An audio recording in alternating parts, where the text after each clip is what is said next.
కీర్తన గ్రంథము 68వ అధ్యాయము 19వ వచనంలో రాయబడింది. ప్రభువు స్తుతి నొందునుగాక, అనుదినము ఆయన మా భారము భరించుచున్నాడు. దేవుడే మాకు రక్షణకర్త అయి ఉన్నాడు. దేవుడు మా పక్షమున పూర్ణ రక్షణ కలుగజేయు దేవుడై ఉన్నాడు. మరణము తప్పించుట ప్రభువైన యెహోవా వశము. ఆయన మన భారము భరిస్తున్నాడు. అందుకనే సిలువ మోస్తున్నప్పుడు కూడా అక్కడ ఉన్న స్త్రీలందరితో అంటాడు కదా, తల్లిలారా మీరు నా కొరకు ఏడవద్దు అంటాడు. అంతేకాకుండా మీ భారం నా పైన మోపండి అంటారు. మీరు సిలువనెత్తుకుని ప్రయాసపడి భారం మోస్తున్న వారు సమస్త జనులారా నా యొద్దకు రండి, నాకు కలిగిన విశ్రాంతినే మీకు ఇస్తానని ప్రభు అయిన యేసుక్రీస్తు వారు అన్నారు.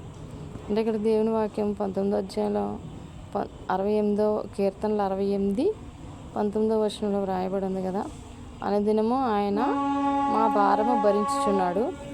దేవుడే మాకు రక్షణకర్త అయి ఉన్నాడు.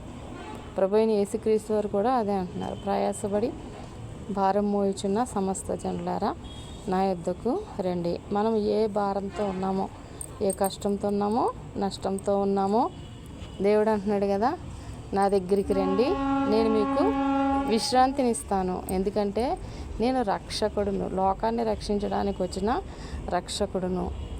లోకంలో ఉన్న పాపముల చేత, శాపముల చేత రక్షణ లేకుండా నరకానికి పోవడం దేవునికి ఇష్టం లేదు. కాబట్టి ఆ నరకము నుండి తప్పించడానికే ఈ లోకరక్షకుడైనటువంటి ప్రభువైన యేసుక్రీస్తు వారు ఈ లోకానికి వచ్చారు. అంతేకాకుండా అంటున్నాడు, దేవుడు మా పక్షమున పూర్ణ రక్షణ కలుగజేయు దేవుడై ఉన్నాడు. పూర్ణ రక్షణ, ఆయన పరిపూర్ణుడు. ప్రభువైన యేసుక్రీస్తు వారు పరిపూర్ణుడు, సంపూర్ణుడు. కాబట్టి ఆయన కూడా పూర్ణ రక్షణ మనకి ఇస్తున్నాడు. ఆ మరణం తప్పించుట ప్రభువైన యెహోవా వశము.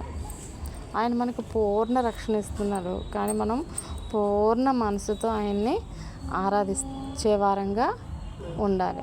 ఆయన ఎంత పూర్ణ రక్షణ మనకి ఇచ్చారో అంతే పరిపూర్ణంగా మనం కూడా యేసయ్యను ఆరాధించాలి. అందుకే మీ పూర్ణ ఆత్మతో, మీ పూర్ణ మనసుతో, మీ పూర్ణ బలముతో యెహోవాను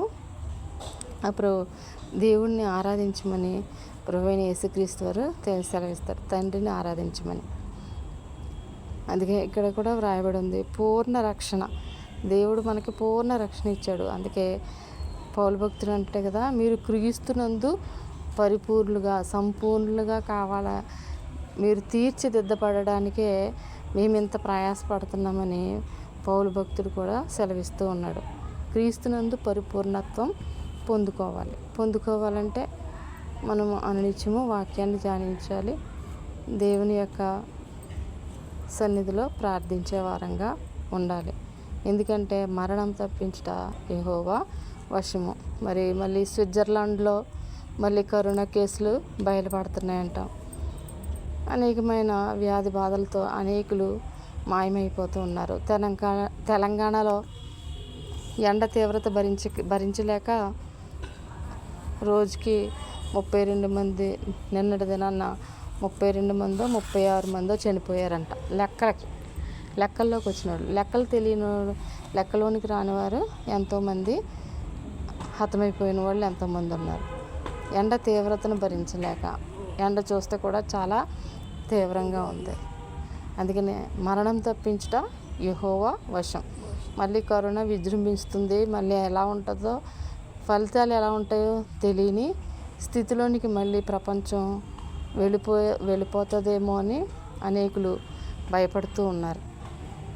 కాబట్టి ఎప్పుడు ఏమి సంభవించినో మనకు తెలియదు కనుక సమయం అనుకును అసమయం అనుకును దేవుని యొక్క సత్యాన్ని అనేకులకు ప్రకటిస్తూ మనము కూడా దేవుని సన్నిధికి మనం వెళ్ళేవారంగా. ఎందుకంటే ప్రకటన గ్రంథంలో పాత్రలు ఉంటాయి. ఆ పాత్రలు, ఆ దోతులు 7 దోతులకి 7 పాత్రలు ఇస్తాడు దేవుడు. ఆయా పాత్రలను ఒలికించినప్పుడు, ఒక పాత్ర ఒలికించినప్పుడు దేశం పైన 7 రకాల తెగుళ్ళు రగులుకుంటాయని వ్రాయబడి ఉంది. అందులో ఒక తెగులు ఇది కరోనా కావచ్చు, లేకపోతే వేరే ఏదన్నా కావచ్చు. కానీ ఈ ప్రపంచంలో మళ్ళీ స్విట్జర్లాండ్లో వచ్చిందంటే ఇప్పుడు ఈ మధ్యన ఇందాకే వార్తలు విన్నా. కాబట్టి మళ్ళీ ప్రపంచం మరొకసారి లాక్డౌన్కి వెళ్ళే పరిస్థితి రాబోతుంది. కరువులు, అల్లర్లు, యుద్ధాలు ఇవన్నీ మనం చూస్తూ ఉన్నాం. ప్రభువు రాకడ ఆసన్నమవుతుంది. వాతావరణం, ప్రకృతి, ఆకాశంలో శక్తులు కదిలించబడతాయి. ప్రభువు రాకడకు ముందు ఆకాశంలో అనేకమైన వాతావరణ మార్పులు మనం చూస్తున్నాం. ఓజోన్ లేయర్కి ఎక్కడ పడితే అక్కడ హోల్ ఏర్పడింది. అది ప్రకృతి, దేవుడు ఏర్పరిచినటువంటి ఒక పెద్ద శక్తి. ఆ శక్తిలోనే మార్పు వచ్చింది. అనేకమైన మార్పులు, సూర్యునిలో మార్పులు, ఇవన్నీ కూడా సంభవిస్తున్నప్పుడు మనం వాటిని చూసి కూడా దేవుని విషయంలో నిర్లక్ష్యంగా ఉండకూడదు. క్రైస్తవులపై దాడులు జరుగుతున్నాయి. ఇవన్నీ దేవుని వాక్యంలో వ్రాయబడింది. అయితే మనకి చూస్తే కనుక ఇవన్నీ జరుగుతున్నాయి కాబట్టి ప్రభువు రాకడ అతి సమీపముగానే ఉన్నది.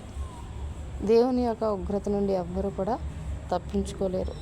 ప్రస్తుతానికి గొర్రెపిల్ల మౌనంగా ఆ దేవుని దగ్గర మన కొరకు విజ్ఞాపన చేస్తున్నాడు కాబట్టి మనం ఇంకా ఈ విధంగా రక్షించబడుతున్నాం.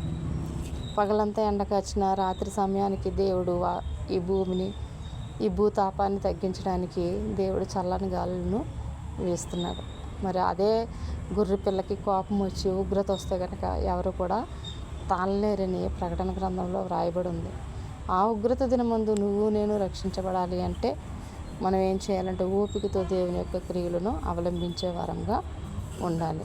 దేవుని కొరకు కనిపెట్టే వారంగా, బుద్ధిగల కన్యకల వలె మనం సిద్ధపడి ఉండాలి. అనేక విషయాల్లో మన దేశ సంరక్షణ కోసం, దేశంలో ప్రజల రక్షణ కొరకు, కరోనా వల్ల అనేకులు నశించిపోకుండా, దేవుని సువార్త చేరకుండా అనేకులు నశించిపోకుండా ఉండడం కోసం మనం ఏం చేయాలంటే దేవుని సన్నిధిలో బ్రతిమలాడుకోవాలి.